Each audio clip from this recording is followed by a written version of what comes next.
Hey, welcome back. It's Don again. I'm out here in the garage, of course, but this time I've got something different over my shoulder. It's time to show the Tacoma a little love here. So I think I mentioned the other day that I put a dash cam in there, and what I'm going to do today is I'm just going to wire up the permanent wire kit for that thing. So I'm not sure if you'll be interested in this. I know you came here to look at Jeeps, but for right now, I'm going to try a little something different. We're going to work on the taco here for a little bit. So let's do that. And then I have some news about my knuckles for the Jeep. So I'll be back to tell you about that in just a minute.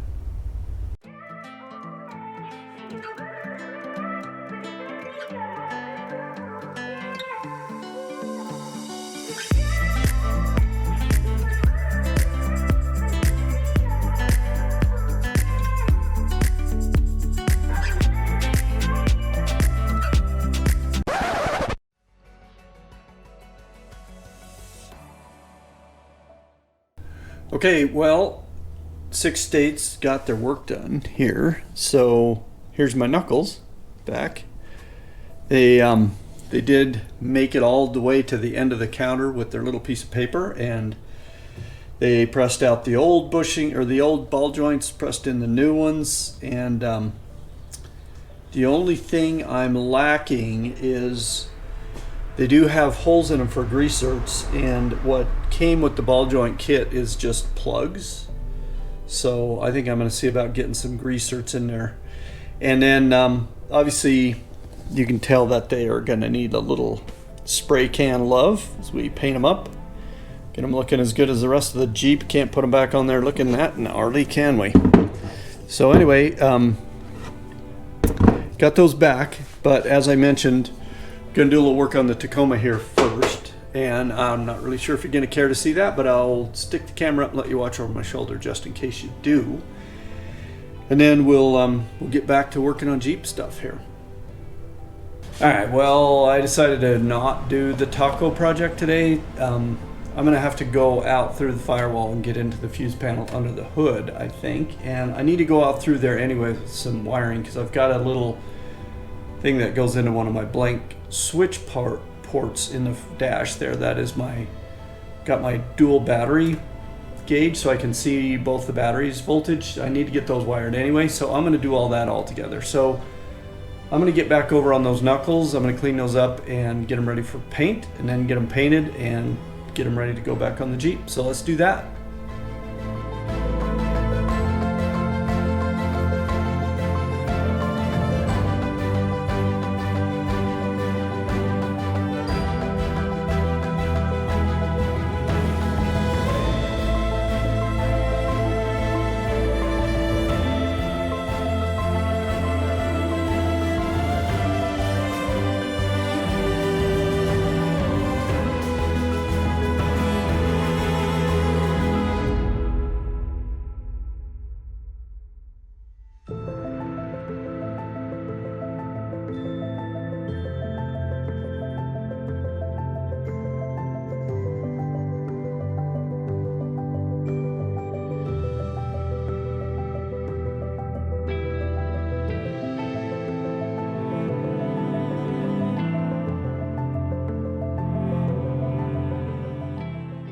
All right, well, I'm back, and what I did is I put some of that rust encapsulating clear primer stuff on these knuckles. And so what it seems to do is it turns the rust black, and anywhere that I ground her down to bare metal, it just kind of leaves the bare metal bare. So that stuff needs to dry for about 6 to 8 hours. So I'm just going to pull the little table I got them over to the side, pull the car back in, wrap this up for now, and then I'll come back out probably tomorrow evening and get some black paint on there. So it's good to have my knuckles back. I'm glad I got my axles put together, and off we go. All right, well, I think at some point I've mentioned that my ultimate goal is to live on a boat. Well, here's one of the reasons why. So this house is kind of an electrician's nightmare. Here's the theory. I'm pretty sure this is what happened. I think the first guy who lived here grew marijuana in the basement, Because the one room way down in the basement with only one kind of underground window or, sub window there has a 4-gang outlet on every other stud around the room. And these lights, which are not on right now, I'll get to that. He had 1 million of these fluorescent lights left in the house here. Then a single gal bought it and I bought it from her. But beyond that room, the thing had a alarm system that had sensors on the gates outside. It's got sensors on every door, even interior doors. And there's enough halogen lights around here to light up a football field. I mean, every corner of the house has these huge halogen lights. So anyway, last night, I'm wandering around putting the dog to bed and getting ready to go to bed and whatever. And I noticed there's a bright light coming from the window in the front room up there. And I'm like, well, that's weird. Where's that light coming from? So I go outside and look up. There's a halogen light up on the corner of the house that I didn't even really realize was there. And that thing's just blazing away, lighting up the front yard. So I walked around the house. I tried every light switch I could find. I cannot turn that light off. Today, I got up this morning. I walked out here. I opened the garage door. I went out like I usually do. I came home at noon to take the dog back to the vet. You don't need to know about that. Anyway, I came home at noon and the garage door wouldn't open. So I thought, oh, the power must be out. Came in the front door. Nope, power's on in the house. This light that I'm filming with right now is on in the garage, meaning the outlets are working. The garage door won't open, nor will any of the overhead lights work. I've been downstairs. I've flipped every breaker. I've gone around both outside on the outlets that were out there for the heat tape on the roof. Those have the ground fault interrupts. I've flipped all those on and off. That didn't fix it. There's a ground fault interrupt in one of those outlets right over there. That outlet is powered up because I was using it to light up the other light. So I don't know what the heck is going on. I hope I can cure it before the house burns down, or maybe I just push some of these cars out in the driveway and let her burn. So I can't get the garage door open. And I can't get any of the lights to come on in here that I used to work with. So it looks like tonight I'm gonna go pay electrician. Pay. I should probably pay an electrician, but no, I'm gonna go see if I can maybe take the ladder out there and get up where that light came on. I mean, it's not on a motion sensor, the one that was lit last night. It's just wired up there. And if it's got a switch on it somewhere, I do not know where it is because I've gone around and done every switch. I do have a friend who's a master electrician, and when he first walked through this house before I'd finished this downstairs area down here and he saw the wiring, he said, don't call me when you get ready to do the electrical work on this house. So that gives you some indication of what I'm up against. He saw it right first time I walked in here. He's like, don't call me, man. So I can't call him for help. So I'll just go do it myself and see if I can figure out what's going on. I will maybe open up the garage door manually and back the car out because I wouldn't mind driving the car to work tomorrow, or at least I'd kind of like to have it out here while I slap a little coat of paint on my steering knuckles. And again, I'm sorry for the light. We can't see them very good, but they look, pretty well covered with that rust encapsulating primer. So they're ready for paint if I can kind of get everything going. But I kind of hate to paint with the car in here. Just, it's light silver car. I don't want black paint overspray on it. So that's where I'm at tonight. If I get any progress made on the electrical stuff, then I'll paint those knuckles. And if not, then hopefully the next time you see me, I won't have smoke coming out of my hair. I was going to say hair. I don't have any hair. So you won't see smoke coming out of me. I just hate electrical work, and now I got to go do some. So wish me luck, and hopefully I will see you shortly. All right, well, I know it's never all that much fun to watch someone else paint something, so I didn't spend too much of your time showing you that.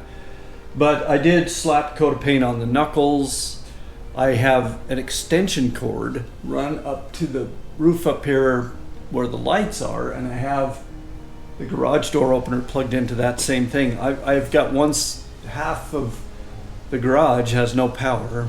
It's the strangest damn thing, and I've flipped every breaker, and I'm gonna have to really dig into it at some point. That's all I need is another project. But anyway, so I got a coat of paint on the knuckles. It's that crap that I don't like, that Rust-Oleum stuff, so it'll take about a day and a half to dry. And then I'll paint the other side. And then maybe by tomorrow I'll be able to start putting these back in. It's actually kind of crazy weather out there right now. There's a storm front passing through, so it's windy as all get out, and it's going to be, I think, windy and rainy and kind of cooler this weekend, so it's a good weekend to see if we can get this front end button back up. So let's carry on with that and we'll get that done. Okay, well, once again, I got the Tacoma in the driveway, in the garage here. I have not done my electrical work yet, so we'll come back to that, but I'm going to slide under this thing. I have a squeak in the suspension when I go, and you know how those kind of things are. Once you hear it, you can't ever unhear it. It's driving me nuts. So I'm going to put on my safety glasses so no dirt falls in my eyes.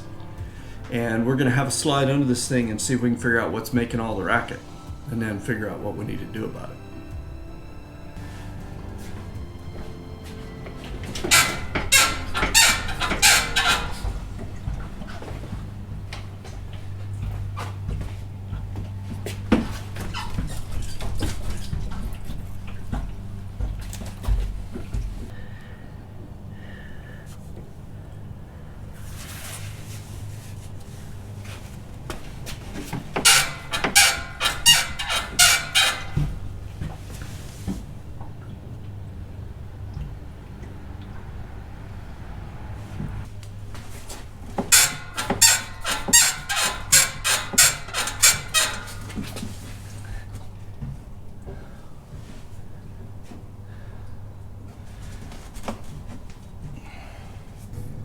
See if that seems like that's where it's coming from.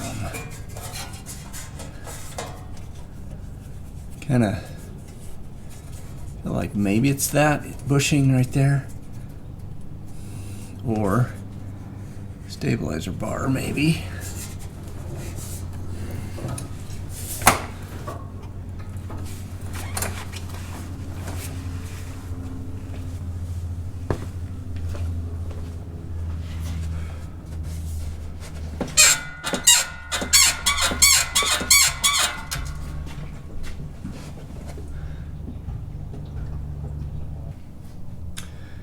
Alright, well, this isn't working so good because the only way I can shake the truck around enough to make the squeak is to stand up outside here and grab the fender and yank up and down with like my whole legs and back and everything.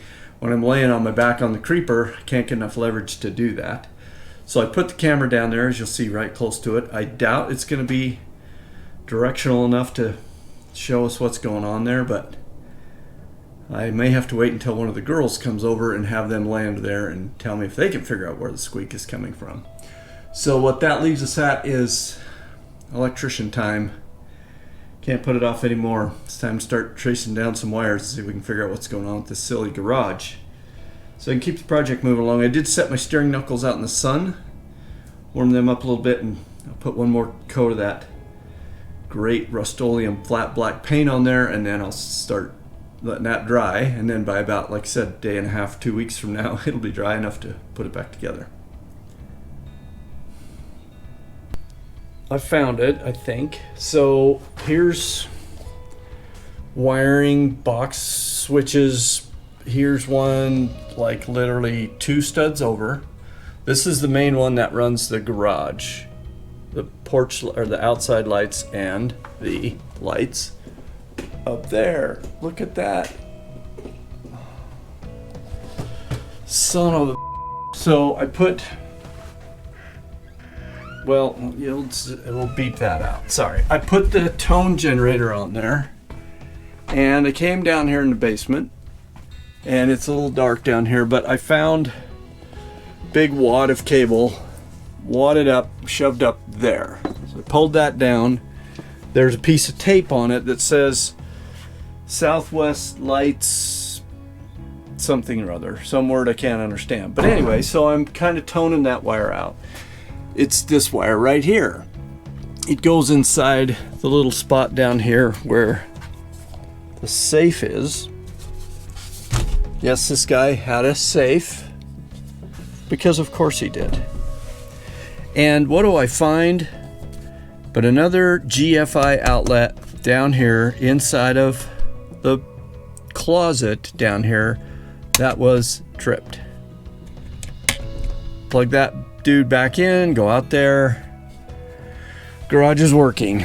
I complain a lot about people that used to have stuff before me, don't I? But are y'all idiots or what? Dude, why is this electrical system such a nightmare? It's like he just went nuts and he had free wire, so he just strung it all over the house and left it all, and then he put masking tape around it and wrote on it with a pencil. And the one out in the garage, I had a piece of masking tape around that with a pencil written on it. Of course, then it had been painted over, so I was trying to scratch the paint off, see if I could get to the masking tape, but whatever, for hell's sake. So I'm gonna just go make sure that one light outside isn't on.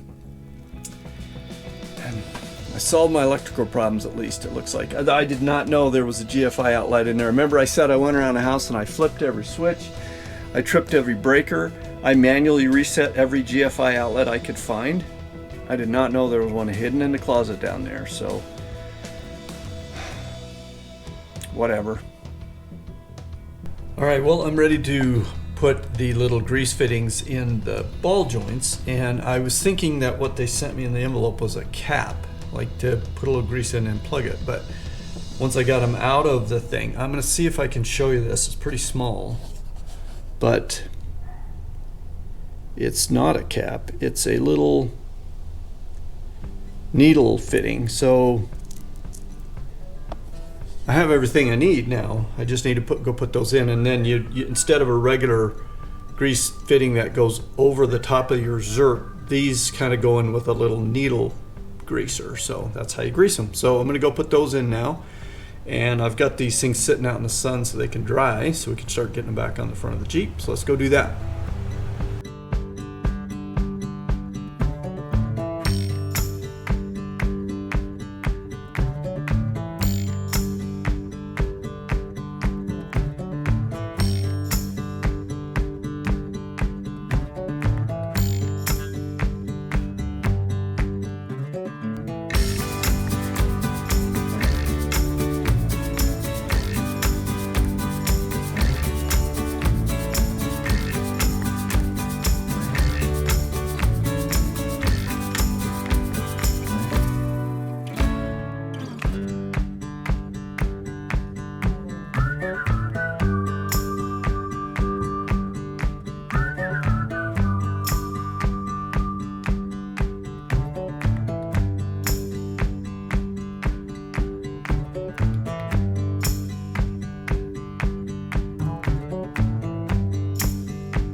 Okay, well, I got those little fittings in there.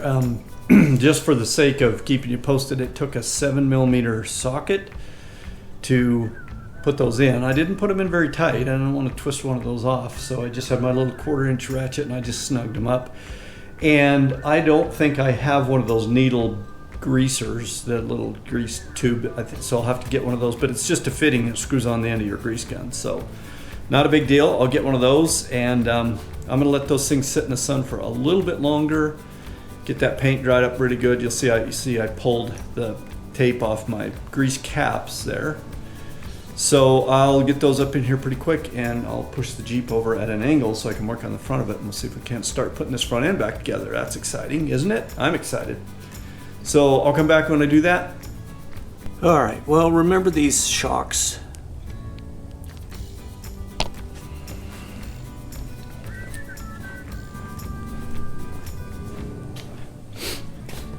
I just couldn't do it. I couldn't leave them on there needing paint like they did.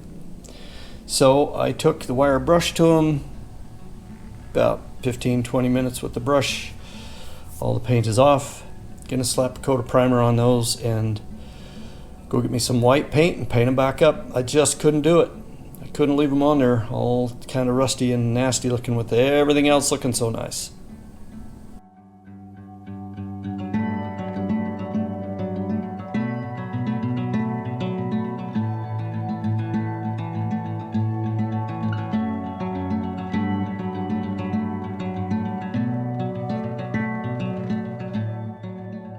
Well, it turned out to be kind of a painting day today, so I've put a coat of primer on the shocks. You saw me sand those down, so they've got primer on them now. They're just drying up.